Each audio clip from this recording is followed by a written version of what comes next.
Hello everyone. Today we will discuss Percy Bysshe Shelley's Sonnet, England in 1819. It is a sonnet because it is a 14-line poem. What does it deal with? It deals with England in 1819. It was a very difficult year in England, and he was influenced by something that happened in that year that made him write this poem. Before we read the poem together, I would like to give you a very short historical context of what happened at that year.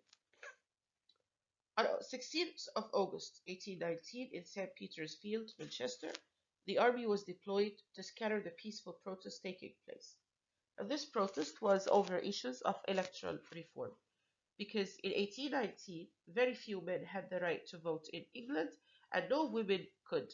There was also widespread hunger and poverty. The result was 11 people were killed and over 400 people were injured. As you know from Shelley's introduction, that political reform, political revolution was on his romantic agenda. He's a person who cares so much about people. He wants to be the voice of people, and that is why he was influenced by writing this poem. Let me read the sonnet to you, and then we will try to explain it and analyze it. An old, mad, blind, despised, and dying king. Princes, the dregs of their dull race, who flow through public scorn, but from a muddy spring. Rulers, who neither see nor feel nor know, but leech-like to their fainting country cling, till they drop blind in blood without a blow. A people, starved and stabbed in the untilled field, an army, which liberticide and prey, makes a two-edged sword to all who wield, golden and sanguine laws which tempt and slay, religion, priceless, godless, a book sealed, a senate, times where statute unrepealed, are graves from which a glorious phantom may burst to illuminate our tempestuous day. Now, if you start looking at the poem here, apparently he is criticizing all the country's institutions. He starts from the hierarchy, the top of the hierarchy. He starts actually with the king, moving to the princes, then to the rulers, and then to the people themselves, to laws, to the army, to the laws, to religion, to the Senate.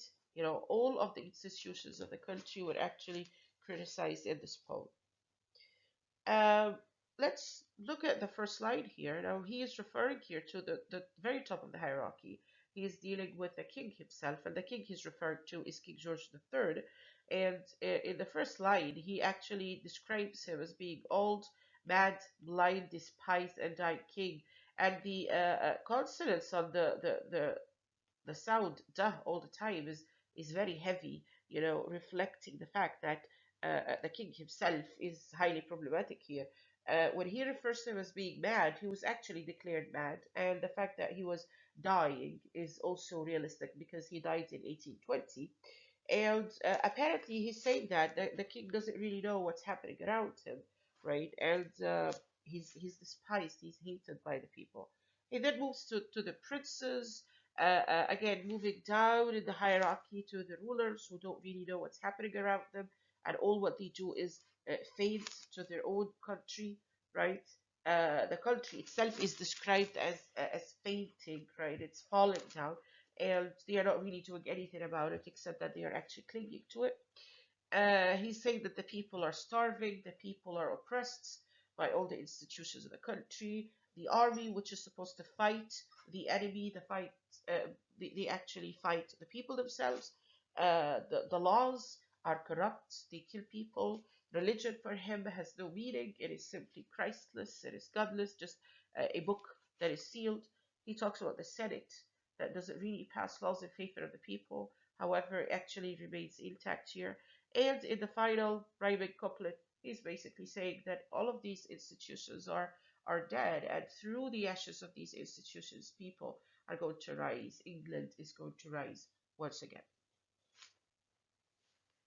Um, as I just said, in this poem, we are dealing with a realistic description of England in 1819, and it is realistic in a lot of aspects, really, there.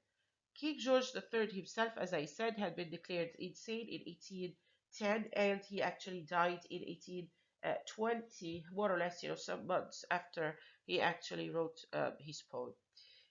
Similar attacks against royalty, corrupt and repressive public figures would invaded a whole sequence of political poems Shelley composed in Italy in 1819, and might certainly lead us to conclude that, as I said, political revolution was part of his romantic agenda.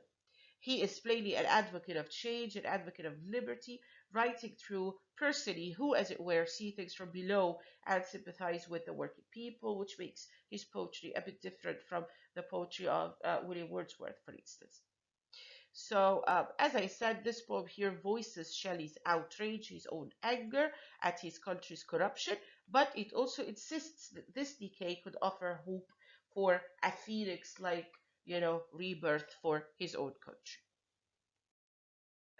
To summarize everything that I just said, Shelley follows a hierarchical criticism of all the country's institutions. He criticizes the king. As I said, he's dying, he's insane, doesn't know what's happening around him. He's criticizing the princes. He says that they are the worst of their family line. They are actually hated by the public. Criticizes the rulers. They don't care about the country's problems. They seem to be leading a failed country. The people are starving. The people are oppressed. They don't really know what to do. And in a previous poem that he wrote, he actually instigated people to make a revolution to stand up for their own rights. The army kills its own people instead of fighting the enemy. The laws are violent. The laws kill people. Religion is Christless, has no meaning like a post book. The parliament doesn't pass laws in favor of the public, yet it actually remains intact. The final couplet, as I said, that these institutions will all die and England will rise from their ashes. Thank you very much.